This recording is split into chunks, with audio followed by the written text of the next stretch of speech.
Hello good morning दोस्तों, कैसे हैं आप सभी का बहुत बहुत स्वागत है आपके अपने YouTube channel gold PhD art channel. जी हाँ, गोल्ड पीएचडी आर्ट चैनल में आप सभी का बहुत बहुत स्वागत है दोस्तों। देखिए, इसके पहले हम लोगों ने जिस वीडियो में चर्चा किया था वो था धनराज भगत। क्या धनराज भगत, ठीक है। इनका कार्यकाल क्या था? तो इनका कार्यकाल था 1917 से लेकर के 1988। ये लाहौर में इनका जन्म हुआ था। इनका एक बहुत ही प्रसिद्ध पेंटिंग है किस। क्या? किस, ठीक है। इनका बहुत ही प्रसिद्ध पेंटिंग है जिसका नाम है किस, और ये लकड़ी में बना है। लकड़ी, मैं लकड़ी मिटा ही देता हूँ, नहीं तो आप लोग मजाक में उल्टा सीधा बोलोगे। ये है काष्ठ माध्यम। ये बहुत पूछा जाता है। आपको धनराज भगत सिंह का जो वीडियो है इस वीडियो के डिस्क्रिप्शन बॉक्स में आपको मिल जाएगा, चिंता बिल्कुल मत कीजिए। तो हम लोग शुरुआत किए हैं मूर्तिकारों का। धनराज भगत सिंह भी चित्रकार और मूर्तिकार दोनों थे, जैसा कि हम बता रहे हैं। तो चलिए अब हम चर्चा कर लेते हैं धनराज भगत सिंह, किसके, सॉरी, शंखो चौधरी जी। किसके विषय में? शंखो चौधरी जी के। नाम है इनका शंखो चौधरी, यानी कि चौधरी साहब। चौधरी साहब का जन्म हुआ है 1916। अब आप बताओ मृत्यु कब हुई है? मृत्यु हुई है 2006, ठीक है। कब हुई है? 2006 इनकी मृत्यु हुई है। किसकी? शंखो चौधरी जी की। अब देखिए, इनके गुरु जो थे वो राम किंकर बैज थे। कौन? राम किंकर बैज। चलिए पहले हम गुरु जी के ही बारे में बात कर लेते हैं, ठीक है। गुरु थे राम किंकर, 1906 में जन्म भी लिखा दिया, ठीक है। अब इसके बाद शंखो चौधरी जी का जन्म मैं आपको बताने चल रहा हूं। किसका? शंखो चौधरी जी का जन्म, ठीक है। इनका जो है संथाल परिवार, ठीक है। देखिए, संथाल जो है ना, ये एक जाति का नाम, जैसे वर्ली जाति आपको आएगा, भील जात आएगा, ऐसे ही एक जात है, ठीक है। तो इनका संथाल परिवार जो है, अब इससे मुझे दो फायदा होगा संथाल परिवार बताने से, ठीक है। एक तो एक जनजाति है, ठीक है। एक मिनट दोस्त, पानी लो।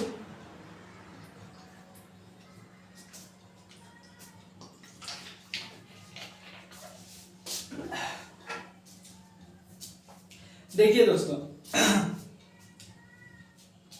एक तो जो है संथाल परिवार क्या है, तो आप ये जान लीजिए कि संथाल परिवार इनकी बहुत प्रसिद्ध है।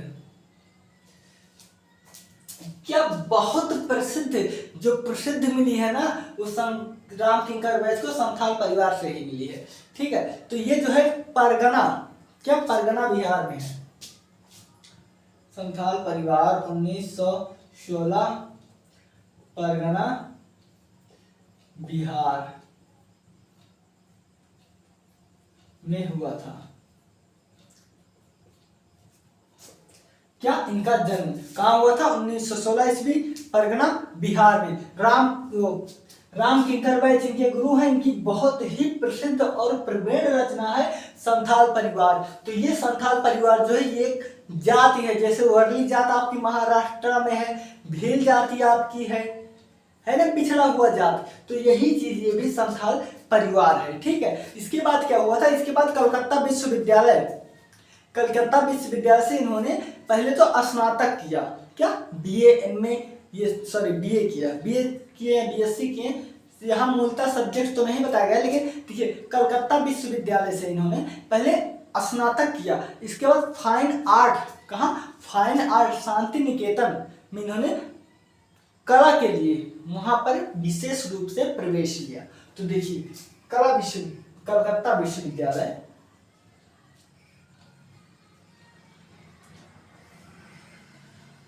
कलकत्ता विश्वविद्यालय में स्नातक करने के बाद, क्या?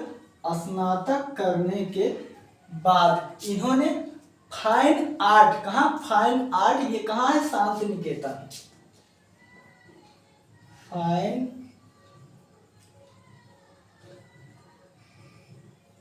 आर्ट्स कॉलेज या स्कूल समझ लो, ये कहाँ है, ये शांति निकेतन वाले में, शांति निकेतन में प्रवेश लिया था। ठीक है, कहां पर, शांति निकेतन में इन्होंने प्रवेश लिया था। कौन, शंखो चौधरी जी। देख लीजिए पुनः, शंखो चौधरी जी का जन्म 1916 ईस्वी है, कहाँ, परगना बिहार, और जो इनके गुरु थे वो राम किंकर बैस थे। ये कलकत्ता विश्वविद्यालय से स्नातक किए, इसके बाद फाइन आर्ट कहाँ से किए, शांति निकेतन। ठीक है, फाइन आर्ट्स कॉलेज ये कहाँ है, शांति निकेतन में। ठीक है, और देखिए बचपन से ही इनको मूर्तिकला और चित्रकला की ओर रुझान था। क्या इनकी जो यो कह सकते हैं, इनका जो इंटरेस्ट था वो इसी में था। तो देखिए बचपन से ही चित्रकला,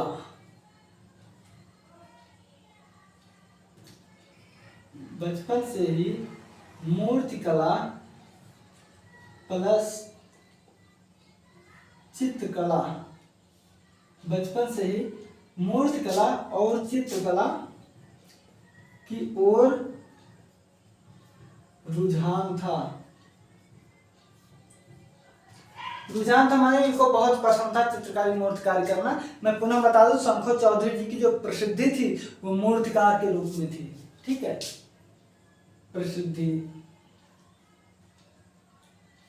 प्रसिद्ध जो थे वो मूर्तिकार के रूप में बहुत ज्यादा प्रसिद्ध थे। ठीक है, इसके बाद 1945 ईस्वी में जो है स्मारक प्रतिमा बनाने कहाँ गए थे, नेपाल। कब गए थे, 1945 में एक प्रतिमा बनाने। किस चीज की प्रतिमा बनाए, देखिए ये प्रतिमा स्मारक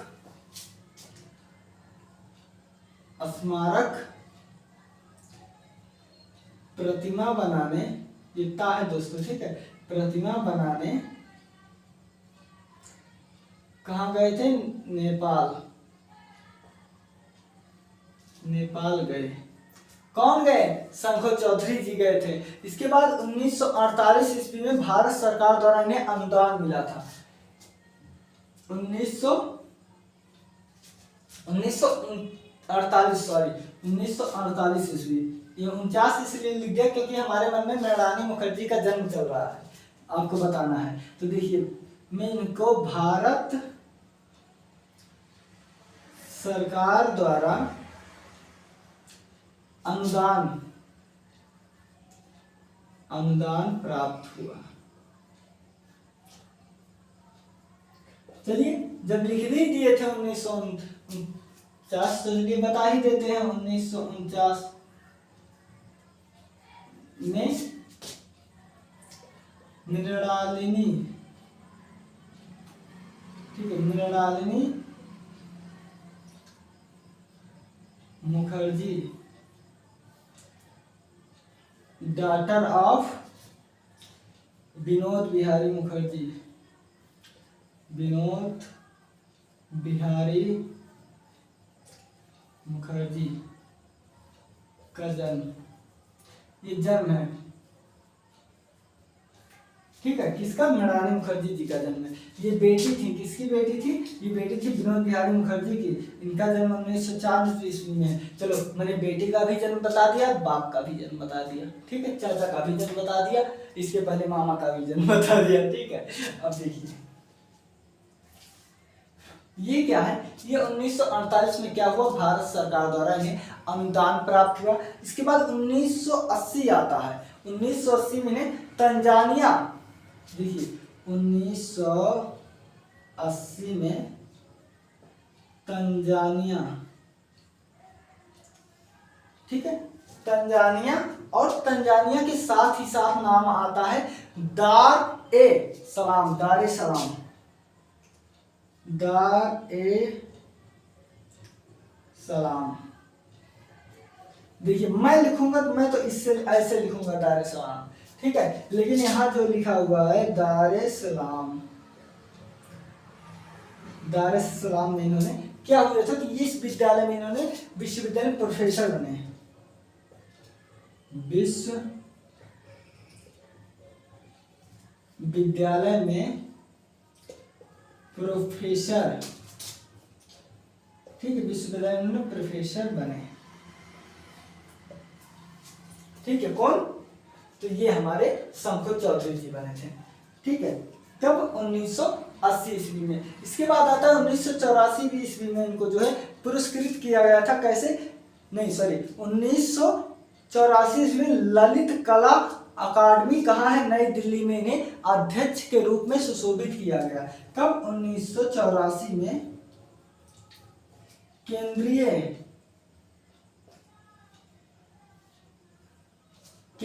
ललित कला अकादमी, केंद्रीय ललित कला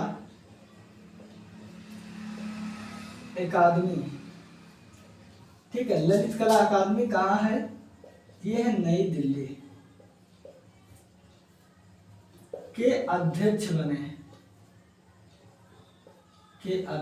बने, कौन बने थे, शंकर चौधरी जी बने थे, ठीक है। और उसके बाद इनका जो देखिए, इनको पुरस्कार में देख लेता हूं, देखिए इनको जो पुरस्कार मिला था वो कौन सा मिला था, उनको पद्म श्री पुरस्कार मिला था, कौन सा, इन्हें पद्म श्री मिला था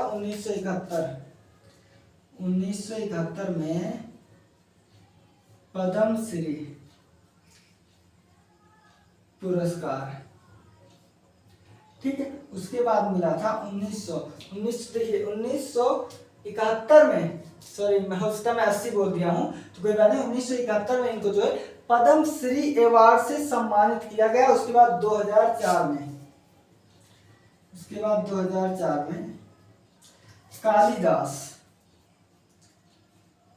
कालिदास पुरस्कार मिला, किसको मिला, शंकर चौधरी जी को। इसके बाद इनका जो चित्र है ना, देखिए इसके बाद इनका जो चित्र है, एक तो है फिगर, क्या फिगर, चित्र देख लेते हैं हम, चित्र है इनके फिगर कास्ट में माध्यम। उसके बाद है द वर्ड, ये है कांस माध्यम। देखिए दोस्तों, इनके बहुत ज्यादा चित्र नहीं मिले हुए हैं, ठीक है, हमें 2-3 किताबों में मैंने सर्च किया, इनके ज्यादा चित्र नहीं मिले हुए हैं शंकर चौधरी के। हाँ, अगर आपको मिलते हो चित्र तो आप कमेंट करके मुझे जो है बताइएगा, मैं आगे वाले वीडियो में इसको एक बार और बना के उसको ऐड कर दूंगा, ठीक है। तो चलिए अब देख लेते हैं। देखिए शंकर चौधरी का जो जन्म है दोस्तों 1916 से लेकर के 2006 के बीच इनका कार्यकाल रहा। इसके बाद इनके गुरु का नाम जो है राम किंकर बैच था, ठीक है।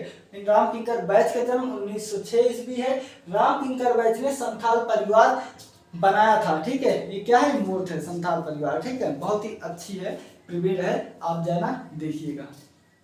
उसके बाद 1916 में परगना में इनका जन्म हुआ, किसका, शंकर ये चौधरी जी का जो है जन्म हुआ था, कहाँ, बिहार में, परगना बिहार। उसके बाद देखिए कला विश्वविद्यालय में, देखिए कला विश्वविद्यालय में क्या हुआ था, कला विश्वविद्यालय से इन्होंने स्नातक किए। स्नातक करने के बाद फाइन आर्ट्स कहाँ से सीखा था, तो ये शांति निकेतन से, फाइन आर्ट्स जो है इन्होंने शांति निकेतन से सीखा था, वहां इन्होंने प्रवेश लिया था। इनकी मुलाकात राम किंकर बैच से हुई थी। इन्हीं के सानिध्य में शंकर चौधरी जी जो है बहुत अच्छे प्रवीण मूर्तिकार और चित्रकार के रूप में ये उभर कर आए, लेकिन जो सबसे ज्यादा उभर कर आए वो मूर्तिकार के रूप में उभर कर आए, ये आप बिल्कुल मत भूलिएगा। देखिए बचपन से इन्हें मूर्तिकला और चित्रकला की ओर इनका रुझान था, इंटरेस्ट था, ये चाहते थे मूर्तिकार चित्रकार बनना। और इन्हें जो बहुत प्रसिद्धि मिली हुई है वो प्रसिद्धि मूर्तिकार के रूप में मिली हुई। मैंने यहाँ स्पष्ट कर दिया, क्या स्पष्ट कर दिया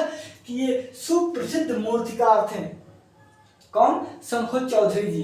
इसके बाद 1945 ईस्वी में स्मारक प्रतिमा बनाने ये नेपाल गए। कहाँ? स्मारक प्रतिमा बनाने नेपाल गए थे भैया 1945 में। उसके बाद 1948 में भारत सरकार ने इन्हें कुछ अनुदान दिया था, कुछ पैसे दिए थे, ठीक है, पुरस्कार स्वरूप।